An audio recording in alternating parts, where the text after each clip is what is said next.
Hi everyone, welcome to this reading. I have my crystal ball off to the side, so I will be scrying throughout this message.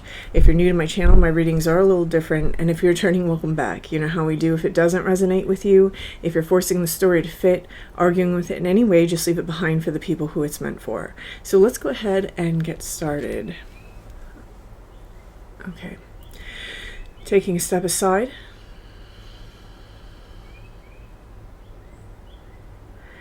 And allowing spirit to pass through me. Opening up to receive information.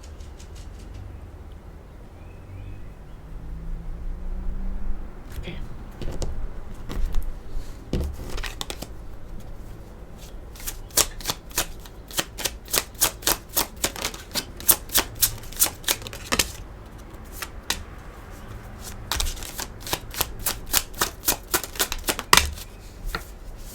Okay.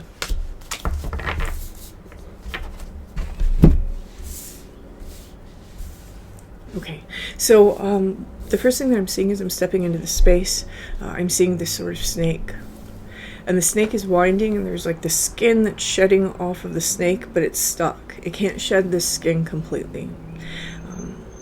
For this collective, whoever I'm reading for, there's something in the past, there's something that no longer belongs with us, there's something that no longer serves us, but it seems to be sticking with us. Whether this is some sort of ideology, some sort of belief, there seems to be, or a situation or a person, it can be something external. There's something that represents an old version of ourselves, and we don't seem to be able to navigate our way out of it just yet. There seems to be some sort of intentional release that needs to take place. For some of you, it's a feeling of being very comfortable in this space, of being comfortable sometimes in a space of not doing or not having or not allowing. Others of you, it's something that we've grown and enmeshed ourselves into, that we've grown comfortable with, and you're being asked to take the leap, right? To allow that old version of yourself to peel away, right? To peel away that layer and to allow yourself to move into a new energy. Okay. Again, we have this feeling of being stuck here with this hangman. There's a feeling of hands being tied in this energy. This sometimes for me can represent having our hands tied in some sort of addiction that keeps us stuck, for example. And even though our awareness and our consciousness and our self-love is growing in some way, we still have a self-sabotage mechanism that's at play. This can be the way that we self-sabotage and staying in a situation that we're addicted to. It can be a traditional addiction. It can be habits that we know aren't necessarily the best for our health, but we continue in them. And these are all coping mechanisms, right? These are things that help us to feel safe, even though they're making us ultimately unsafe, right? And this is the way that the beast feeds itself. That mechanism within us that wants so bad for safety, or wants so bad to have the things that it desires in its life. We may be working on our self-love in our ideas, but there's an internal mechanism in which our actions display that we're actually trying to self-harm. So here, and that can be all kinds of situations, right? So, but that's what I'm seeing here. When we get into this card, we have the High Priestess. Again, the energy that someone is, your self is trying to navigate you out of this layer, out of this skin, right? And into this energy. This is the High Priestess. The High Priestess also doesn't take action, but the High Priestess listens to higher inspiration, meaning the things that she knows is the best for her, the things that she knows is good for her. The High Priestess has impeccable boundaries, right? She is this sort of goddess of the moon energy, and she sits in a receptive state. And while she may not necessarily be all about action, like for example the Emperor is. One of the things about the High Priestess is she already knows deep inside what's right for her. What this is telling me is that in this state, this is what's happening in our 3D, or even in some level of our psyche, but deep inside we have this emerging, right? This is what's emerging inside of us. This is why our thoughts are beginning to change. Maybe we channel messages, maybe we've been receiving downloads, maybe we have been having having little psychic insights. Maybe we just have these thoughts throughout the day that, I shouldn't do this because this is why I'm stuck. There's something here where we're being given divine direction, divine inspiration, whether you want to consider that as coming from outside of yourself or originating from a deep space within the self. We're being given some sort of direction here as to how to get ourselves unstuck. There's an illusion here. There's almost like the wool being pulled over our eyes in some way in this energy. Now, one of the things about this energy, now I'm being told to take it the other way. So we're reading the same cards again, but we're taking it a different way. So this is the energy that is emerging as we're struggling with this old skin. Now we're reading about where it is that our self is trying to navigate us to. When we see the hangman in this light, what we see here is we see Odin. He sacrificed something. He sacrificed his eye, the way he used to view things, the way he used to view someone for some of you, the way that he used to view himself for some of you. And he sacrificed this eye in order to gain the knowledge of the runes. So forces of nature, the forces inside of us, these archetypes that express and are trying to expand and to heal themselves through us, through our own story. There's something here that is starting to magnetize us, right? I'm being told not to label that, so I'm not going to expound on that. There's something that's trying to magnetize us to our future, and for some of you, it's this energy. It's something that represents the high priestess. Maybe this is an idea. Maybe this is someone that you are, again, not labeling it, not being told not to label it. For some of you, this might be with the high priestess energy. This is something that brings us into alignment. We come into alignment and we gain some sort of power or control over these archetypes within us. And I'm seeing both light and dark, right? So there's darker aspects of ourselves, integrating them fully as we're on some sort of, again, self-love journey. This almost feels like, when Odin gets the knowledge of the runes, he's basically in this state of metanoia, right? He's in this like shamanic journey doing this. When the oracle receives her information, she's in a deep trance. So there's something here about these underworld states or astral states where by exploring these things, this is where we gain this knowledge. But in order to do it, we have to leave something behind. For some of you, this is fear, an addiction to the fear matrix, and allowing yourself to take that deep dive into the self, right? Or to release the things you've been holding on to that are maybe sometimes unknowingly perpetuating the cycle that you're already in, right?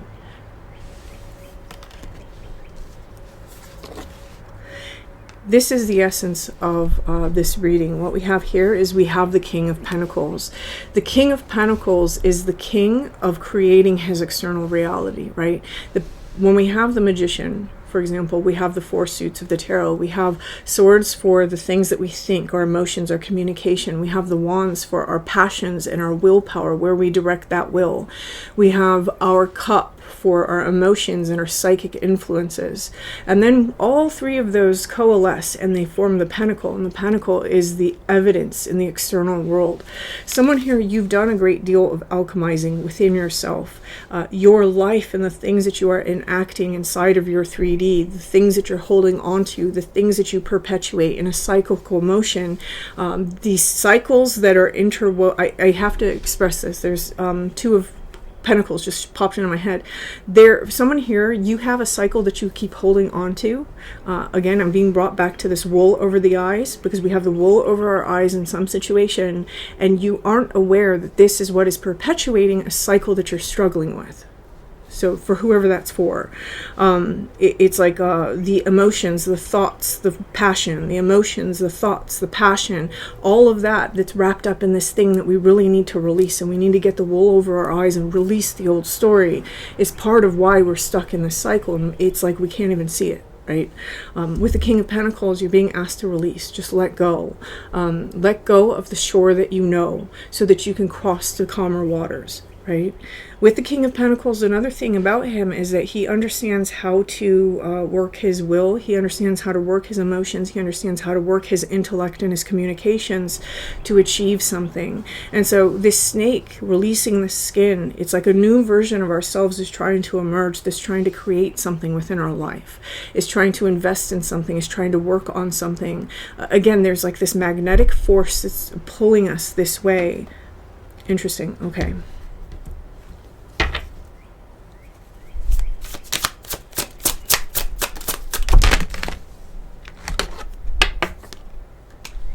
We have the Queen of Wands. Okay. And we have what's back here, the Devil. Okay. And here we have the Four of Cups. Okay, this is very specific. However, I think it's very specific. However, I think it's actually going to resonate if you've been here so far. So if you're with me right now, I think this will resonate for you. I want to start off in the past with this Devil card. This is karma, right? These are people, situations that we are stuck to, right? We can't get away from them.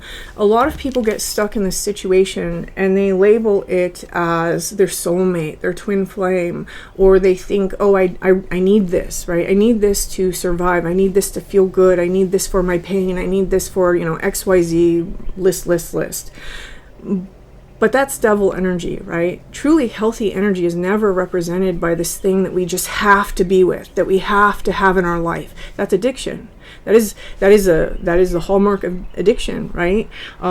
What it's being said is that this is what you're being asked to leave behind. This can be in many areas. This doesn't have to just be in one area. Again, for some of you, it's an area of your life that's reflecting another area of your life, and both of those things need to go in order for you to truly break free and to understand this true self-love, right? Not only this sort of self-respect, but this desire to allow yourself to grow and to breathe and to expand in new directions. Because sometimes when we leave these things behind, we have to leave it all behind, right? We have to leave the whole story behind.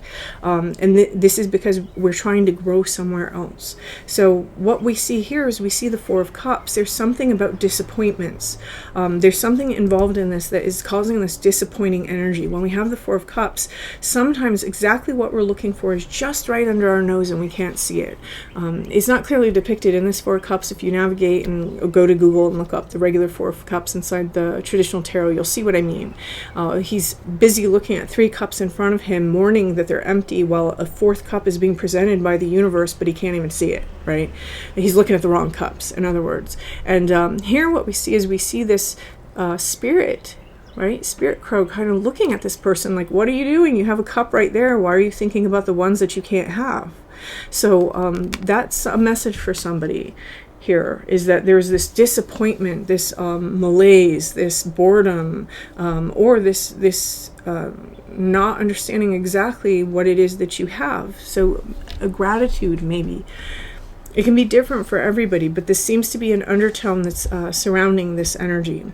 Now, what we are moving into as a big energy behind this King of Pentacles, this ability to create inside of our life, is this. And this came out in yesterday's reading. It started off yesterday's reading. This is the Queen of Wands.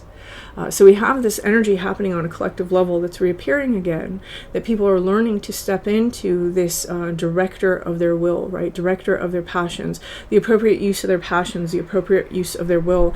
Because the thing about the Queen of Wands is she knows her value, she knows her worth. She's stepped into those things, right? She doesn't get caught up in like the weird things that are going on around her, and the ego, identity, relationship dynamics, power dynamics, word plays, right? The interactions of this thing here. She understands that she's going on a particular trajectory, and in order to do that, she can't worry about all the base things, right? She can't worry about all the things that, maybe she was worried about 5 years ago or 10 years ago or 5 days ago. So this is an individual who she's risen up above the fray, above all that chatter and the noise, and she understands exactly where to point that wand in order to get something to grow. Again, the Queen of Wands carries the sun within her. That's why in traditional tarot she's got that sunflower, and we see that again inside the sun card. She's the one that gives birth to that golden child God inside each one of us that represents our vulnerability and our pure potential, right? Our God state, if you will. And someone is stepping into the place where they're ready to form that and to birth that for themselves. Okay, which one? Which one? Which one? Oh, which one do you want me to do? Okay, here we go. We're going here. Okay.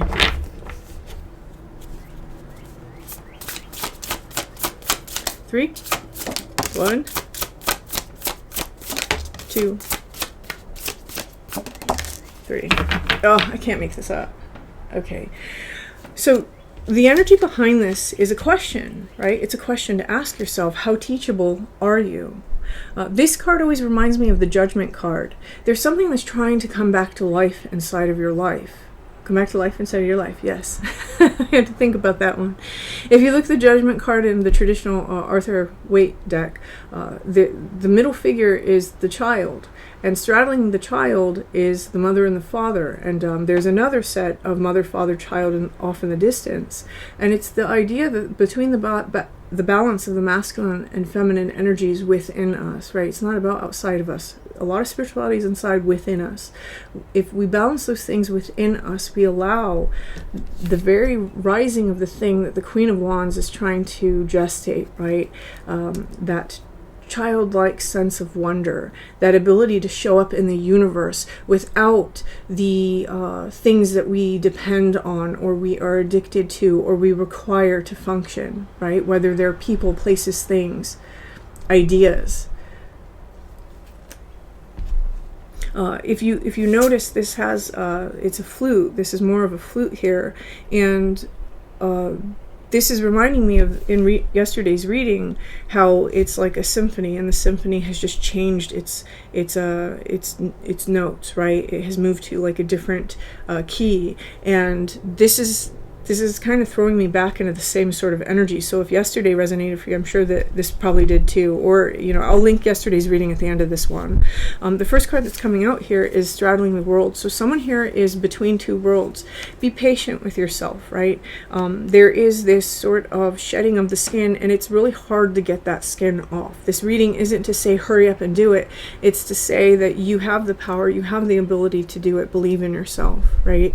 I recently just posted on another comment on my channel somewhere when someone was talking about healing and how they were surprised that healing was coming back, or that they realized that they had something that they had to heal and they thought it was over. This is how healing works a lot of times, right? It's a few steps forward, a few steps back, a giant leap forward, sometimes a small leap back, right? A couple steps forward and then one step back, and we go progressively. Sometimes we go all the way back and then we have to try it again. This is how things fully integrate into us. They don't integrate overnight, right? For some people they do. For some, there's some situations where it's just for some reason we get it really quickly. But most things, in order to heal them, in order to process them, in order to release them, it takes time. Now, one thing I want to notice here is this individual has a wedding ring, and that wedding ring is over its heart. But it's reaching up to this planet, and this planet is green. This planet, for me, is kind of what I was talking about with this gravity. It's pulling someone forward, but they're being held back by some sort of oath, some sort of loyalty that really only exists in this person's mind. And they're being held back by it, and they're stuck on this planet that they've known. How do we leave the world that we know and get to the world that we want? Right? How do we do that? We can't do that by holding on, right? We can't do that by insisting on staying the same, on taking the same people, on keeping the same path, on keeping the same beliefs. We have to let those things go in order to reach a different world for ourselves. Now, that's where, again, just like the Queen of Wands, we have intentionality, eye of the needle. This is where we focus our will, right? The eye of the needle is so small, and there may only be a narrow way for us to see forward. We may barely even be able to see the way forward without these things. But there's something on the other side that we're able to see. And I almost feel that it goes like this, right? It's almost as though there's something here that embodies this energy, that has this gravity, that is trying to pull us through that needle. We have to allow ourselves to release the extra baggage so that we can fit. What this is all bringing us into is this. in order to reach this thing that is magnetizing us, this thing that is trying to call us into our future version of ourselves, into the place where this little winding snake is trying to go in terms of the self, right? It's trying to navigate itself there. We have to close doors. 5 is the number of change, and oftentimes 5 doesn't just represent any kind of change, it represents a great change. It's something that has been part of our story from 1 to 4, and now we have to close the door on it so that we can reach the other energies. There is a different energy that your soul is trying to bring you into, but the things that we're holding on to are part of the old energy. Whatever is waiting for you in the future is not something that was part of your story before, right? And this is what the door is symbolizing. Because what's on the other side is nothing like what's in front of it. In front of it, it's this grass that's growing, it's prickly weeds, it's things that sting, things that, cause pain, things that hurt, things that bite, things that scratch. And when you open that door, it's just this brilliant, luminous light.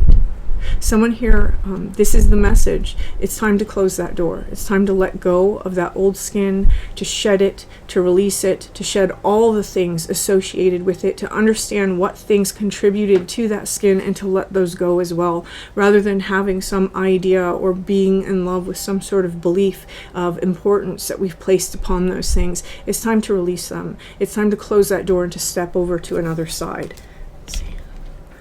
Let's see. A glimpse at the other side, please.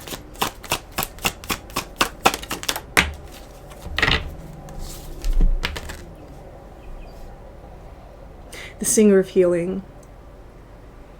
So, I don't have much to say about that. So I'm going to leave this reading here. If this resonates for you, please hit that like button. Feel free to leave me a comment. Whoever's story this is, you have all my love. Best of luck. And until next time.